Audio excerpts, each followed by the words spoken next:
And soon we were down at the docks.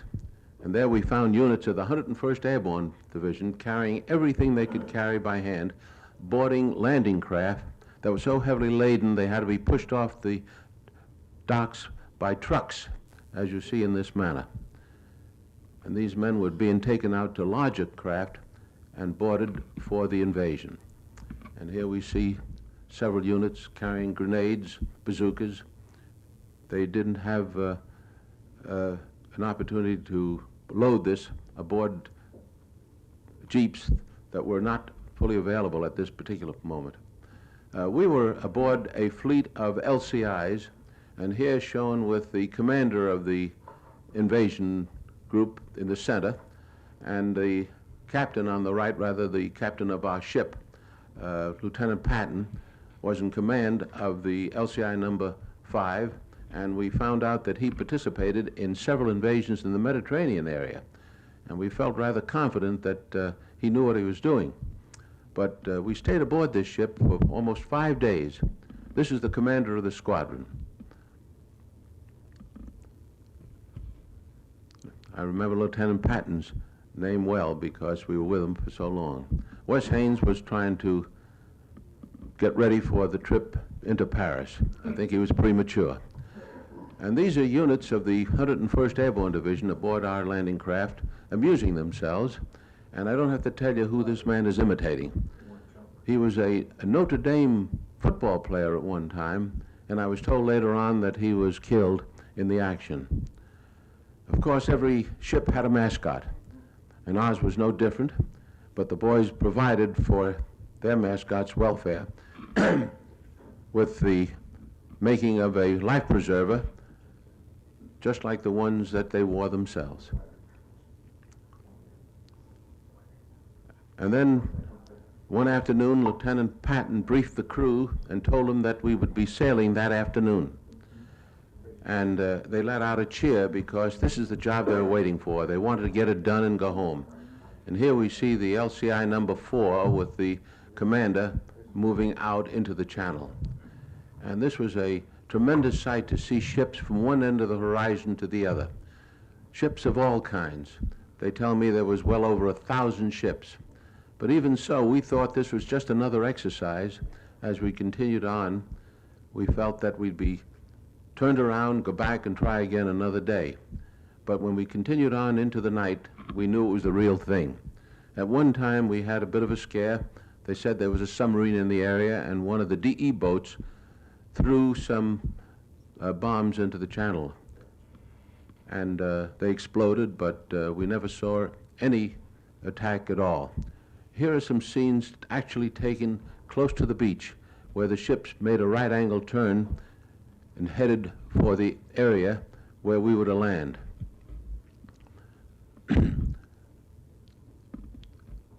That is a DE boat in the distance. And of course, we were on the alert for any kind of attack, even airplane attacks.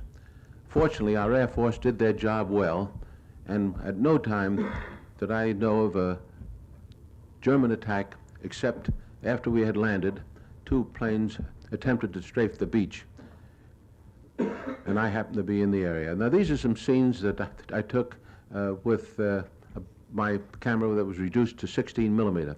This particular scene of these men going ashore was taken by an automatic camera aboard a British landing craft, and they were the first men to land.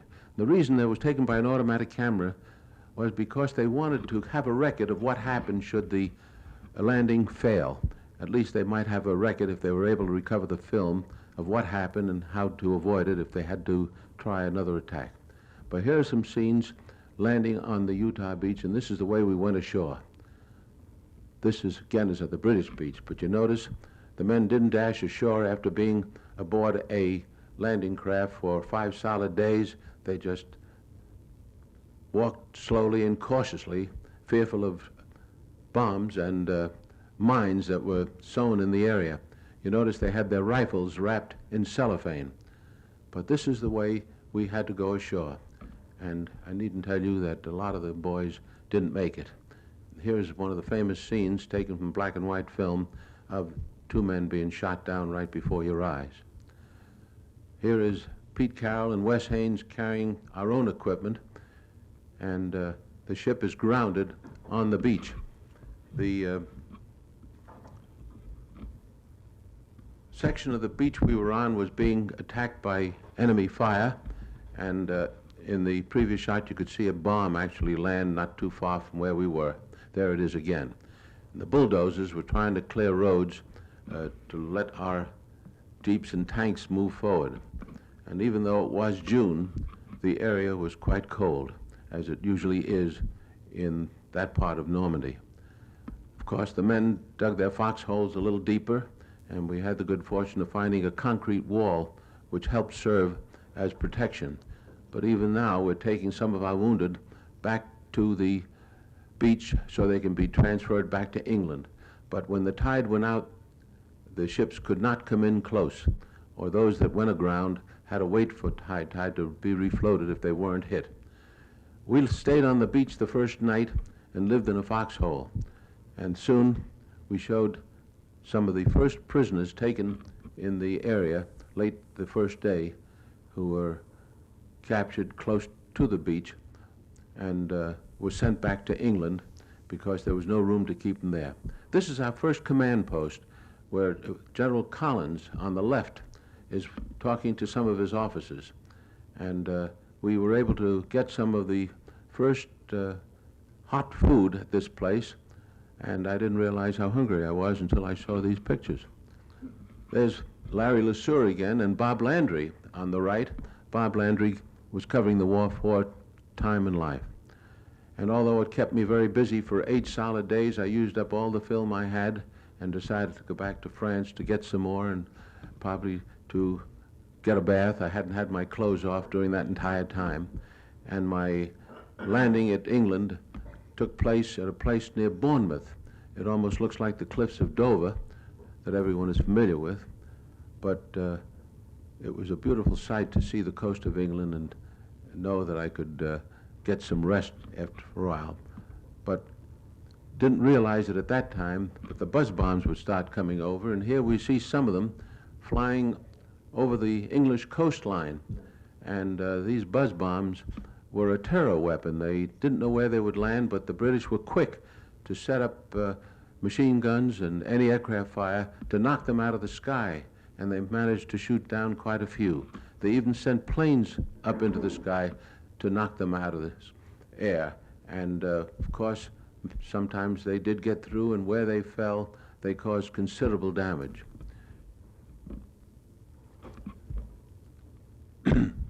But you must have missed that pretty good shooting. There's one actually coming down, and it landed in the London area, and wherever they landed, they caused considerable damage. My second crossing of the Channel was made on an LST, and this time with units of the 3rd Armor Division that was sorely needed because they were bringing over more tanks and vehicles to carry us in the direction of Cherbourg, because we needed a port badly. The LST was manned by a British crew. That's the captain in the British uniform. But we were in a long convoy of many of them, everyone loaded to the gills with equipment that was sorely needed. But here you'll get an idea of what the beach looked like, and these ships are actually waiting for the tide to recede so they could send their equipment ashore without going through deep water. On D-Day, they had to go through the deep water. And at this particular moment, they're waiting for the ramps to be rebuilt after a severe storm so they could go ashore without damage. Now, you can see the problems they had on D-Day, because when the landing craft hit the sandbars, the men started wading ashore and found deeper water ahead, and those that had their life preservers too low around their waist turned turtle, and many were drowned.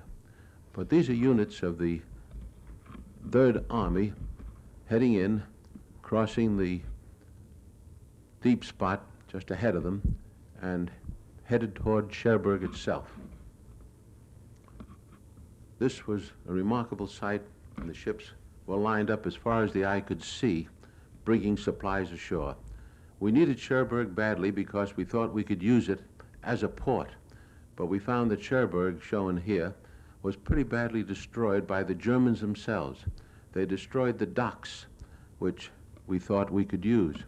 And it took them, if I recall, almost 2 months before we could bring a ship in. They set up mines and destroyed the famous Cherbourg docks where the transatlantic liners used to land.